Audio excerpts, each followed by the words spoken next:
Hi hello ಎಲ್ರಿಗೂ ನಮಸ್ಕಾರ. Welcome back to my mini vlog. ಇದು ಸೋಮವಾರದ ಮಿನಿ ವ್ಲಾಗ್ ಆಗಿರತ್ತೆ. ಇವತ್ತು ನನ್ನ ವ್ಲಾಗ್ನ ತುಂಬಾನೇ ಲೇಟಾಗಿ ಸ್ಟಾರ್ಟ್ ಮಾಡ್ಕೊಂಡೆ, ಯಾಕಂದ್ರೆ ನಾನು ಎದ್ದಿದ್ದು ಲೇಟ್ ಆಗಿಬಿಟ್ಟಿತ್ತು. ಬೆಳಗ್ಗೆ ಎದ್ದ ತಕ್ಷಣ ನೋಡಿದ್ರೆ ಸಿರಿ ಮತ್ತು ದೀರು ಕಿತ್ತಾಡ್ತಾ ಇದ್ರು. ಅವ್ರನ್ನ ಸುಮ್ಮನೆ ಇರಿಸಿ ಕಣ್ಣ ಮುಚ್ಚಲೆ ಆಡಿಸಾದ್ಮೇಲೆ ನಾನು ಮತ್ತೆ ಅಪ್ಪು ಪೆಟ್ರೋಲ್ ತಗೊಳೋದಕ್ಕಂತ ಪೆಟ್ರೋಲ್ ಬಂಕಿಗೆ ಬಂದಿದ್ವಿ. ಆಮೇಲೆ ಕಾರ್ಟೂನ್ಸ್ನ ನೋಡೋಣ ಅಂತ ಹೇಳ್ಬಿಟ್ಟು ಹಾಕಿದ್ರೆ ಅಕ್ಕ ನನ್ನ ವ್ಲಾಗ್ ನೋಡಬೇಕು ಅಂತ ಹೇಳಿ ವ್ಲಾಗ್ನ ಹಾಕ್ಸ್ಕೊಂಡು ನೋಡ್ತಾ ಇದ್ಲು.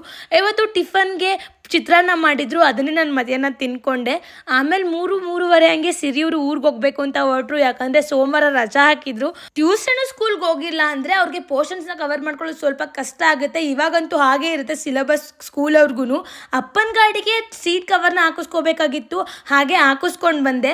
ರಾತ್ರಿ ಊಟಕ್ಕೆ ಅಂತ ಹೇಳ್ಬಿಟ್ಟು ನಾನಿಲ್ಲಿ ಬಿಸಿಬೇಳೆ ಭಾತ್ನ ಮಾಡ್ಕೋತಾ ಇದ್ದೆ. ನನಗೆ ಕೈಕಾಲು ನೋವು, ಹಾಗೆ ಸ್ವಲ್ಪ ಲೈಟಾಗಿ ಜ್ವರ ಇರೋದಕ್ಕೆ ನನಗೆ ಕಂಫರ್ಟ್ ಅನ್ಸೋದು ಫುಡ್ಡು ಬಿಸಿಬೇಳೆ ಭಾತ್. ಇವತ್ತಿಗಿಷ್ಟೇ, ಮತ್ತೆ ಸಿಗುವ. Love you all. ಬಾಯ್. ಜೈ ಶ್ರೀರಾಮ್.